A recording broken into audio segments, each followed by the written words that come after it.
You're about to hear a story that sounds too twisted, too unbelievable, to ever be real. But it is. Every single word you're about to hear happened, and it left an entire town questioning how well they really knew the people living right next door. This isn't fiction. This isn't an urban legend. This is the most shocking murder you won't believe is real. It all began in a quiet suburban neighborhood, the kind of place where people left their doors unlocked and waved at each other across freshly cut lawns. It was the kind of town that made you think nothing bad could ever happen there. But behind the perfect smiles and manicured gardens, something far darker was brewing. A secret that would soon explode into one of the most disturbing crimes in recent memory. Meet Sarah Collins, 32 years old, a schoolteacher, loved by her students, known for her kindness and calm voice. To anyone who met her, she was warmth personified. She had a small house at the end of Willow Creek Road, where she lived with her husband Daniel. The two seemed inseparable. High school sweethearts, who had built a life together, complete with weekend hikes, movie nights, and pictures that painted the perfect love story online. But if you looked closer, the cracks were there.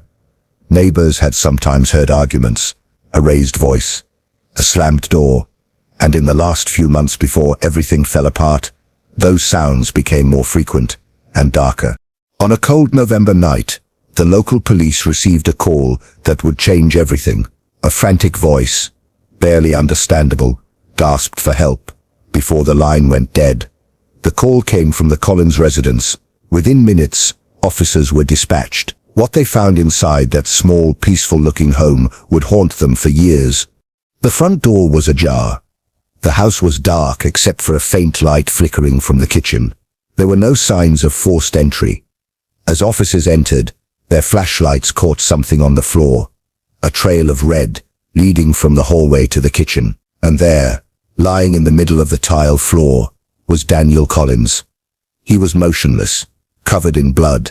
The room was in chaos, broken glass, overturned chairs, a shattered photo frame, but there was no sign of Sarah. At first they thought she might be another victim, a possible break-in, maybe even a double homicide, but within hours, that theory vanished. Sarah was nowhere to be found. No signs of abduction, no struggle outside, no car missing. It was as if she'd vanished into thin air. But as investigators dug deeper, they uncovered something no one was prepared for. Daniel's injuries weren't random. They weren't the result of a robbery gone wrong. The attack was personal, deliberate. There were no fingerprints from strangers, no signs of anyone breaking in. And the murder weapon, it was from their own kitchen. 2 days later, Sarah was found, not by police, but by a truck driver, walking barefoot on a deserted highway, covered in dirt and half-conscious. When the authorities questioned her, she claimed she couldn't remember what happened. She said she had woken up in the woods, disoriented, with no idea how she got there. But the more she talked, the more suspicious everything sounded. Detectives pieced together a timeline, and it didn't take long for the truth to start surfacing.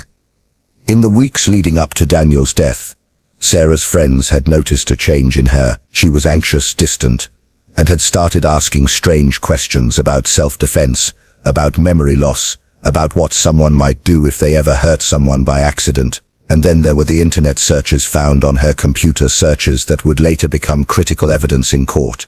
At first, the town was divided. Some refused to believe Sarah could ever be capable of such brutality. Others, especially those who had seen her and Daniel arguing, said they weren't surprised. But as investigators dug deeper into their marriage, the picture became clearer and more chilling. Daniel, it turned out, wasn't the perfect husband everyone thought he was. Behind closed doors, there were allegations of manipulation, control, and a pattern of emotional abuse. Friends said Sarah had often seemed trapped, terrified of making the wrong move, but even then, no one could imagine she'd go as far as murder. The turning point came when forensic teams uncovered something hidden in the basement, a small box, sealed with duct tape, containing letters Sarah had written but never sent. They were filled with fear, despair, and anger. In one of them she wrote, "If I disappear, it wasn't an accident." Another said, "I can't keep pretending everything's fine. One day, something bad is going to happen. But those words would be interpreted very differently once the full story came out. During her interrogation, Sarah finally confessed, but not in the way the police expected. She said she had gone into the kitchen that night to confront Daniel about leaving him. The argument escalated. He got violent. She tried to defend herself, she said, and everything after that was a blur. The next thing she remembered was standing over him, the knife on the floor, his eyes open but lifeless. Panic took over. She ran. She didn't know where. She claimed her mind just shut down, but the prosecution didn't buy it. They said it wasn't self-defense. It was premeditated. The evidence was too neat, too controlled. They pointed to her searches online, her notes, and the fact that she had wiped parts of her phone's memory right before the incident. To them, this wasn't a moment of fear, it was a plan. The trial that followed captivated the entire nation.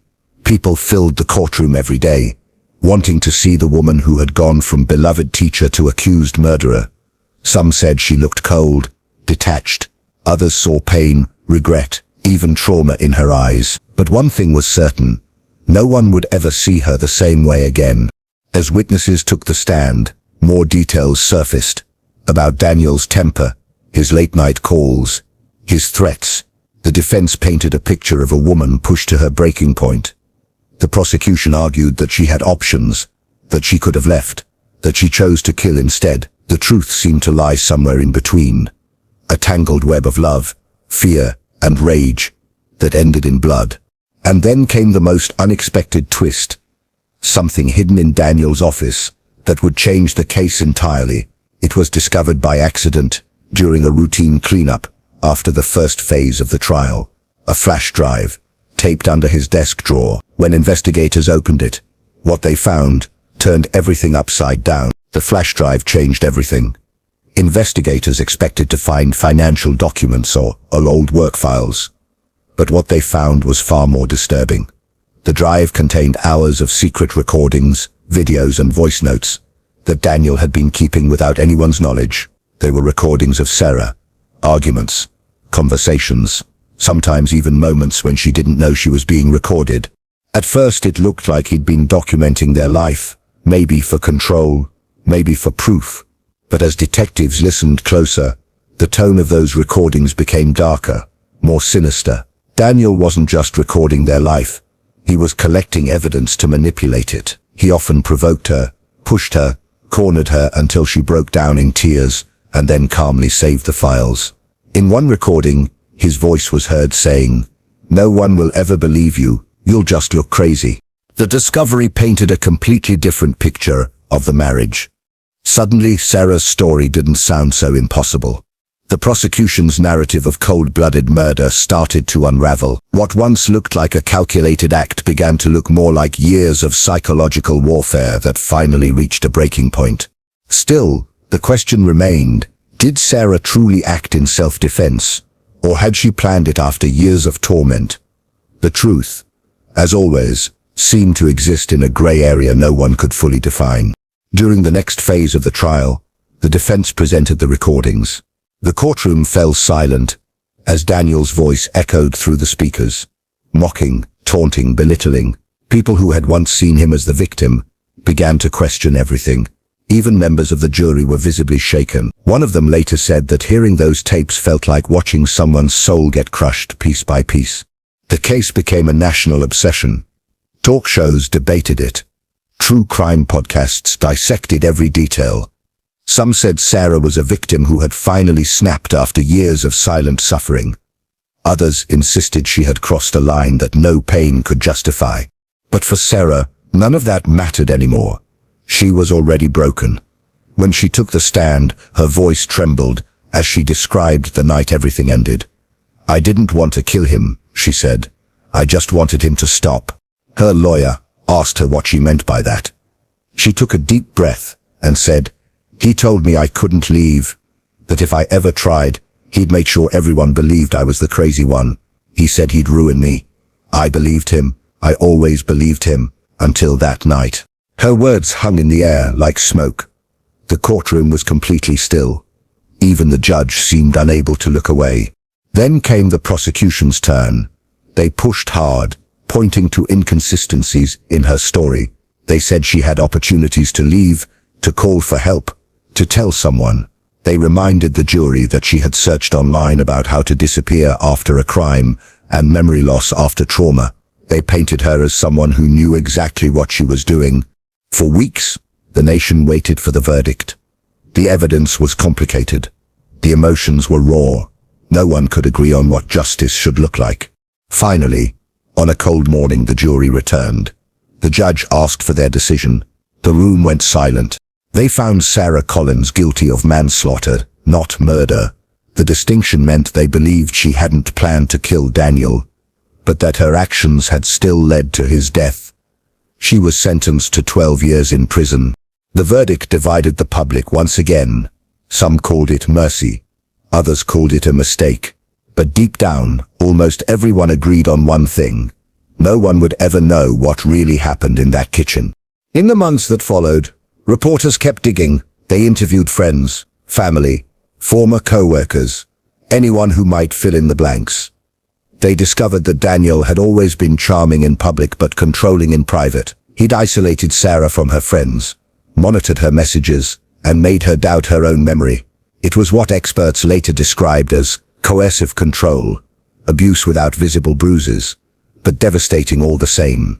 Psychologists studying the case said Sarah's story was a textbook example of what can happen when emotional trauma goes untreated for too long. Years of fear, humiliation, and silence can rewire a person's mind until their sense of danger never switches off. And when that pressure finally explodes, it can turn even the calmest soul into someone unrecognizable. But despite all that, there was still one haunting detail no one could explain. Something the investigators found in the final review of evidence, long after the trial ended. It was another folder on the same flash drive, hidden behind encrypted files. It contained something Daniel had written himself, a document titled Insurance. Inside was a chilling note that read, "If anything ever happens to me, look at her first. She's the only one who could do it." No one knew when he wrote it. Some believed it was his final act of manipulation, setting her up even in death. Others thought he might have known things were spiraling out of control. Either way, it was one last twist in a story already full of them. Years passed. Sarah served her sentence quietly. No interviews, no statements, no attention. When she was finally released, she vanished from public life completely. Some say she changed her name. Others claim she moved to another state. No one really knows. But every once in a while, someone swears they've seen her, sitting alone at a cafe, staring out the window, lost in thought. And maybe that's fitting, because no matter where she goes, she'll always carry the weight of that night. A detective who worked on the case once said, "It's the kind of story that makes you question everything. Love, trust, even your own instincts. Because if two people who looked that perfect could end like this, what does that say about the rest of us?" The Collins case remains one of the most disturbing domestic crime stories in recent history. Not because of the violence, but because of the psychology behind it. It wasn't a crime of greed or revenge. It was a slow collapse. A relationship rotting from the inside until there was nothing left but fear and control. And maybe that's what makes it so terrifying. Because the monsters in this story weren't strangers lurking in the dark. They were two people who once promised to love each other forever. Every neighbor, every co-worker, every friend who had once smiled at them from across the street said the same thing. After the truth came out, you never really know what's happening behind closed doors. And that's the truth about this murder. The most shocking part isn't the blood or the weapon or even the crime itself. It's how normal everything looked right. Until the very end. A picture-perfect marriage. A cozy home. Smiles for the camera. But hidden just out of sight was a storm that no one saw coming. A tragedy waiting to unfold. So next time you see the perfect couple walking hand in hand, remember this story, because sometimes the most beautiful lies are the ones we tell ourselves. This was the most shocking murder you won't believe is real.